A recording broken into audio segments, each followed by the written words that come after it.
கர்த்தருக்கு ஸ்தோத்திரம். கர்த்தருடைய பரிசுத்த நாமத்துக்கு மகிமை உண்டாவதாக. இந்த நாளை கர்த்தர் காணும்படி செய்து இரக்கத்திற்காய் கர்த்தரை நான் ஸ்தோத்தரிக்கிறேன். வேதத்திலிருந்து நீதிமொழிகள் புஸ்தகம் 19ஆம் அதிகாரத்துல 21வது வசனம் இப்படியே சொல்லப்பட்டிருக்கிறது. மனுஷனுடைய எண்ணங்கள் அநேகம், ஆனால் கர்த்தருடைய யோசனையே நிலைநிற்கும் அப்படின்னு சொல்லி இதுல சொல்லப்பட்டிருக்கிறது. அப்ப இந்த வசனத்திலிருந்து தேவனாகிய கர்த்தர் அந்த நாளில் நம்மோடு கூட இடைப்படுகிறார். மனுஷனுடைய எண்ணங்கள் அநேகமா இருக்குது. ஆனா கர்த்தருடைய யோசனைகள் தான் நிலைநிற்கும் அப்படின்னு வேதம் சொல்லுது. அப்ப இந்த வசனத்தை நாம தியானிக்கும்போது, இதிலிருந்து நாம என்ன கற்றுக்கொள்கிறோம் அப்படின்னா, அப்போ ஒரு மனிதனுடைய எண்ணங்கள் அநேகமா இருக்கும். தன்னுடைய எதிர்காலத்தை குறித்து, தன்னுடைய குடும்பத்தை குறித்து, தன்னுடைய பிள்ளைகளை குறித்து, தன்னுடைய வரப்போகிற காரியத்தை குறித்து அநேக எண்ணங்கள் ஓடும். ஆனா ஒரு மனிதனுடைய வாழ்க்கைய தீர்மானிக்கிறது ஆண்டவர் தான் அப்படின்னு சொல்லி இந்த வேதம் சொல்லுகிறது. அது என்னன்னு சொல்லி பார்த்தா, மனுஷனுடைய எண்ணங்கள் அநேகம், ஆனா கர்த்தருடைய யோசனைகளே நிலைநிற்கும். இதை குறித்து ஒரு மனிதனை குறித்து நம்ம பார்ப்போம். ஒரு ஆசிரியர் இருந்தார். அந்த ஆசிரியர் தன்னுடைய மகனை எப்படியாகிலும் இன்ஜினியரா ஆக்கணும் அப்படின்னு முயற்சி பண்ணார். ஆனா அந்த முயற்சிகள் எல்லாம் தோல்வியில முடிஞ்சு அவர் என்ன பண்ணார், ஒரு சாதாரண ஒரு பட்டப்படிப்பு படிச்சுட்டு, ஒரு பேங்க்குக்கு ஒரு சின்ன வேலையில சேர்ந்தார்.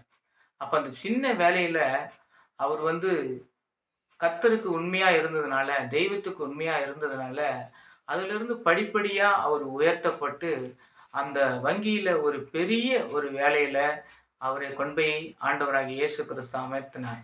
அப்ப அதிலிருந்து அவர் உண்மையா இருந்ததுனால, இன்னைக்கு அநேக பேர்களுக்கு அவர் ஆசீர்வாதம் உள்ளவராய் அந்த மனிதனை கர்த்தர் மாற்றினார். அப்ப இதிலிருந்து நாம் என்ன தெரிந்து கொள்கிறோம் அப்படின்னா, அப்ப நம்முடைய எண்ணங்கள் அவருடைய தகப்பனார் நினைச்சாரு, அவர் ஒரு இன்ஜினியர் ஆக்கணும்னு. அப்ப அந்த இன்ஜினியரா ஆக்கியிருந்தா, வெயில்லயும், மழையிலயும், பனியிலயும் அவர் கஷ்டப்பட்டு உழைச்சிருக்க கூடியதான ஒரு சந்தர்ப்பம் வந்திருக்கும். ஆனா அவர் அந்த சின்ன வேலையில சேர்ந்து கர்த்தருக்கு உண்மையா இருந்ததின் மித்தம் அவர் படிப்படியாய் உயர்த்தப்பட்டு பேங்க்ல ஒரு நல்ல நிலைக்கு அவர் இன்னைக்கு உட்கார்ந்த இடத்துல ஒரு நல்ல ஒரு பொசிஷன்ல ஒரு நல்ல வேலையில சம்பாதிப்பதற்கு கர்த்தர் உதவி செய்திருக்கிறார்.